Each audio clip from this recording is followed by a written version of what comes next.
মানে কি বস্তুটো মই বুজি পোৱা নাই। দাদা মৃত্যু হোৱা পাছতো আপুনি যেন শিৰত সেন্দুৰ লৈ আছে। কিয় লৈ আছে? কেলৈ লৈ আছে? দাদাটো মৃত্যু হ'ল, দাদা মৃত্যু হোৱাৰ পাছতো যেন শিৰত সেন্দুৰ লৈ আছে। আপোনালোকে এই কথাটো গম পাব, স্বামী মৃত্যু হোৱাৰ পাছতো শিৰত সেন্দুৰ লৈ আছে। কিয় লৈ আছে? কাৰ কাৰণে লৈ আছে? কি উদ্দেশ্যে লৈ আছে? কাৰ নামত লৈ আছে? এই কথাখিনি আপোনালোকে সম্পূৰ্ণ গম পাব। থাম্বনেইল আৰু টাইটেল অলৰেডি দেখিলেই। থাম্বনেইল আৰু টাইটেল দেখি হয়তো আপোনালোকে গম পাইছে, বুজি উঠিছে।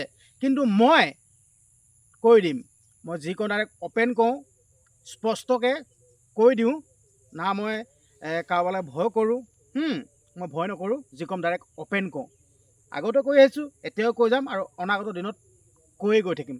মই একদম স্পষ্ট, একদম মুক্ত, যি ক'ম ডাইৰেক্ট অপেন ক'ম। এতিয়াও ক'ব বিচাৰিছোঁ, স্বামী মৃত্যুৰ পাছতো শিৰত সেন্দুৰ লৈ আছে।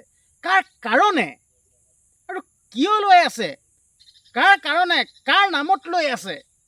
এই কথাটো আপোনালোকে গম পাব, আপোনালোকে জানিবলৈ পাব।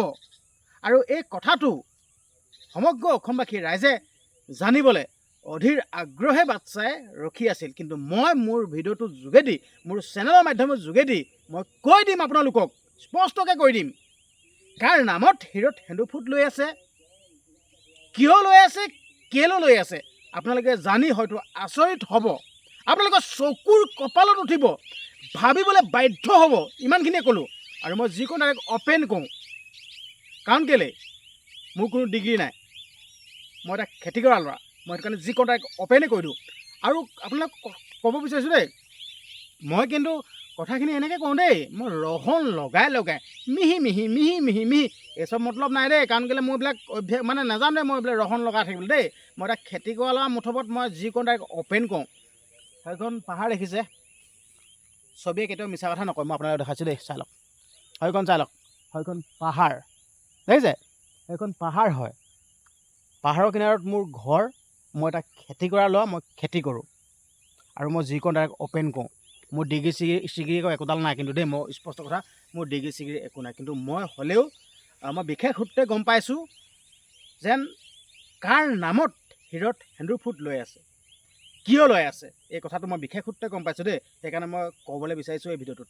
তাৰ আগতে মই দুটামান কথা কৈ লৈছোঁ। কিন্তু আপোনালোকে কাৰ নামত শিৰত সেন্দুৰ ফুট লৈ আছে, এই কথাটো কিন্তু জানিবৰ কাৰণে ভিডিঅ'টো চাই থাকিব কিন্তু দেই। মই শেষলৈ কৈ দিম, যদি আপোনালোকে ভিডিঅ'টো এৰি দিয়ে কিন্তু আপোনালোকে গম নাপাব, মেইন কথাটোকে গম নাপাব। আৰু আপোনালোকে এই মেইন কথাটো জানিবৰ কাৰণে ভিডিঅ'টো চাইছে। আপোনালোকে যদি মেইন কথাটো যদি গম নাপায়, আপোনালোকৰ মনটো বেয়া লাগিব দেই, মই কৈ দিম। তাৰ আগতে মই দুটামান কথা ক'ব বিচাৰিছোঁ। মই যেতিয়া শুওঁ, যেতিয়া ওপৰলৈ মুখ কৰি মই শুওঁ ৰাতি, তেতিয়া মোৰ এটা কথা মুঠৰ ওপৰত চিন্তা আহে দেই। আমি দাদাৰ কাৰণে, দাদা ন্যায়ৰ কাৰণে আমি প্ৰতিবাদ কৰিব লগা হৈছে। যে দাদাৰ মৃত্যুত লাখ লাখ মানুহ আহি সমাধি ক্ষেত্ৰত ভৰি পৰিছিলহি। যি দাদাৰ মৃত্যুৰ খবৰ পাই অনুৰাগীয়ে নিজক ধৈৰ্য ধৰি ৰাখিব নোৱাৰি, নিজক বুজাই ৰাখিব নোৱাৰি দাদাৰ কাৰণে মৃত্যুবৰণ কৰিছে। তেনে এজন মানুহৰ কাৰণে আমি প্ৰতিবাদ কৰিব লগা হৈছে। ইয়াক কেনেকুৱা ধৰণৰ ন্যায়, কেনেকুৱা ধৰণৰ ন্যায় দিব? এই কথাটো ভাবি ভাবি চিন্তা কৰি কৰি মানে বহুত দুখ লাগি যায়। হয়তো এই কথাটো অকল ময়ে নহয়, আপোনালোকেও চাগে এই কথাটো চিন্তা কৰিছে, ভাবিছে। আমি দাদাৰ কাৰণে ন্যায় বিচাৰিব লগা হৈছে। আমি দাদাৰ কাৰণে ন্যায় বিচাৰি আমি ন্যায় দিব পাৰিমনে? যি দাদাৰ মৃত্যুৰ তদন্ত স্বতঃস্ফূৰ্তভাৱে হ'ব লাগিছিল, যোন মুৰব্বী, সেই মুৰব্বীজনে ক'ব লাগিছিল যেন পূৰা ফুল্লি তদন্ত হ'ব লাগিব, ন্যায় পাব লাগিব। যে আমি প্ৰতিবাদ কৰিব লগা হৈছে, মানে তাৰ অৰ্থটো এইটো নেকি যেন আমি প্ৰতিবাদ নকৰা হ'লে দাদাৰ মানে মৃত্যুৰ তদন্ত নহ'ল হয় নেকি? মোৰ এনেকুৱা অনুভৱ হৈছে এতিয়া। মানে প্ৰতিবাদ কৰিব লাগিব যে নেকি অসমৰ সম্পদ হয়, আমি ভগৱান মানুহ, আৰু সেই মানুহজনৰ কাৰণে আমি প্ৰতিবাদ কৰিব লগা হৈছে। নিজকে ধিক্কাৰ দিছোঁ, মই এইটোৱে ক'লোঁ। বেয়া লাগিছে যে মৃত্যুৰ যিজন মানুহৰ মৃত্যুত লাখ লাখ মানুহ 7 দিন অসম বন্ধ হৈ গৈছে, আজি বৰ্তমান সময়তো আগৰ পৰিৱেশ ঘূৰি অহা নাই আৰু নাহেও, তেনে এজন মানুহৰ কাৰণে প্ৰতিবাদ কৰিব লগা হৈছে। ন্যায় প্ৰক্ৰিয়াটো কি মানে বস্তুটো, মানে আমি প্ৰতিবাদ কৰিলেহে ন্যায় দিয়ে নেকি? এই বস্তুটো বহুত মনটো বেয়া লাগে। আৰু মই এটা কথা আপোনালোকক কৈ দিছোঁ, দাদাক যদি আমি ন্যায় দিব নোৱাৰোঁ নহয়, আপুনি এতিয়া ভিডিঅ'টো চাই আছে ন, আপোনাৰ আৰু মোৰ ন্যায় কেতিয়াও নহয়। মই এইটো লিখি দিম, কাৰণ কেলৈ দাদাই যদি ন্যায় নাপায় আপোনাৰ বা মোৰ হ'ব নেকি? এইটো কেতিয়াও নহয়। এইটো পাহৰি পেলাওক। মই কোন কুত্তা মই ন্যায় পাবলৈ? এইটো একোডাল নাই। মই না কাৰোবাক সহায় কৰিছোঁ, না কাৰোবাক কিবা এটা উদ্ধাৰ কৰিছোঁ, কিবা কৰিছোঁ, মই একোডালে কৰিব পৰা নাই। মই কাৰণ নিজৰ কাৰণে একোডাল কৰিব পৰা নাই। মই কোন কুত্তা হয়? মই কিয় ন্যায় পাম? তেনেকুৱা ধৰণৰ কথা। দাদাই যদি ন্যায় নাপায়, কিন্তু বৰ এটা দুখৰ কথা হ'ব কিন্তু দেই। সঁচা কথা কৈছোঁ আপোনালোকৰ আগত, মানে সেইখিনি কথা চিন্তা কৰি মানে মাথা চাথা বেয়া হৈ যায়, সম্পূৰ্ণ মাথা বেয়া হৈ যায় মোৰ। হয়তো আপোনালোকেও এই কথাটো ভাবিছে চাগে। যদি মই ভবা কথাটো যদি আপোনালোকে ভাবিছে, যদি কমেণ্ট এটা কৰি দিয়কচোন, ভাল লাগিব।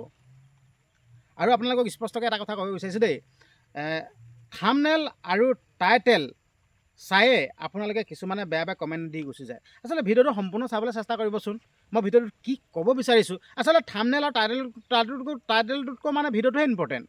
আপোনালোকে থাম্বনেইল আৰু টাইটেলটো চাই আৰু বেয়া কমেণ্ট এটা দি থৈ গুচি যায়। বেয়া কমেণ্ট নিদিবচোন। মইনো কিনো বেয়া ভিডিঅ' বনাইছোঁ, ঘৰত আছোঁ, ঘৰৰ পৰাই আপোনালোকৰ মোৰ মনৰ কথাখিনি শ্বেয়াৰ কৰি আছোঁ, তাতে আপোনালোকে মোক গালি পাৰিছে। গালি নাপাৰিব।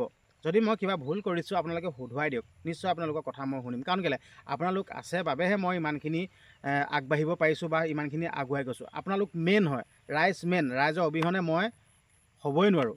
আপোনালোক মেইন হয়। মই সেইকাৰণে আপোনালোকক অনুৰোধ কৰিছোঁ, যদি মই কিবা ভুল কৰিছোঁ আপোনালোকে মোক শুধৰাই দিবচোন। মই আপোনালোকৰ কথা মানিম ন, আপোনালোকৰ কথা শুনিম, স্পষ্ট কথা, আপোনালোকৰ কথা মানিম। সেইকাৰণে অনুৰোধ কৰিছোঁ, যদি মোৰ কিবা ভুল হৈছে আপোনালোকে শুধৰাই দিবচোন। কাৰণ কেলৈ আপোনালোক নহ'লে মই মানে একো হ'বই নোৱাৰোঁ। আপোনালোকৰ কাৰণে মই এইটো স্থানত পাইছোঁ বা এইটো হৈছোঁ, ঠিক আছে। সেইকাৰণে অনুৰোধ কৰিছোঁ, যদি কিবা ভুল ভ্ৰান্তি দেখিছে বা কিবা দিছে আপোনালোকে মোক শুধৰাই দিব। তো এতিয়া মই মেইন পইণ্টটো ক'ব বিচাৰিছোঁ দেই, এই যে স্বামী মৃত্যু হোৱাৰ পাছতো যেন শিৰত সেন্দুৰ লৈ আছে। এনেদৰে কিছুমান একাংশ লোকে মানে আচলতে বৌক মানে সমালোচনা কৰি আছে, সেই বস্তুটোহে ক'বলৈ বিচাৰিছোঁ দেই। সমালোচনা কৰি আছে যেন বৌৱে কিয় সেন্দুৰ ফুট লৈ আছে, কিয়। আচলতে এইটো সমালোচনা কৰিব লগা কথা নে বাৰু? বৌৱে মন মেলিছে, মন কৰিছে। দাদাই যি শিৰত সেন্দুৰ ফুটটো দিছিল, সেই সেন্দুৰ ফুটটো মুচিব মন কৰা নাই। ভালে পাব লাগে আপোনালোকে, তাৰ বৰঞ্চ আপোনালোকে সমালোচনা কৰি আছে। এইটো নকৰিব। কাৰোবাক যদি আপোনালোকে সান্তনা যদি দিব নোৱাৰে নহয়, দোষ দিয়া কিন্তু অধিকাৰ নাই দেই।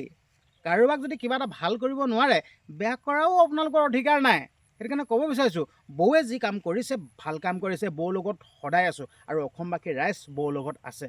বৌ আপুনি ইমান এগৰাকী সাহসী মহিলা, ইমান এগৰাকী সাহসী নাৰী, আপোনাক প্ৰণাম। আৰু ভগৱানক মই প্ৰাৰ্থনা কৰিছোঁ বৌক আৰু শক্তি দিয়ক।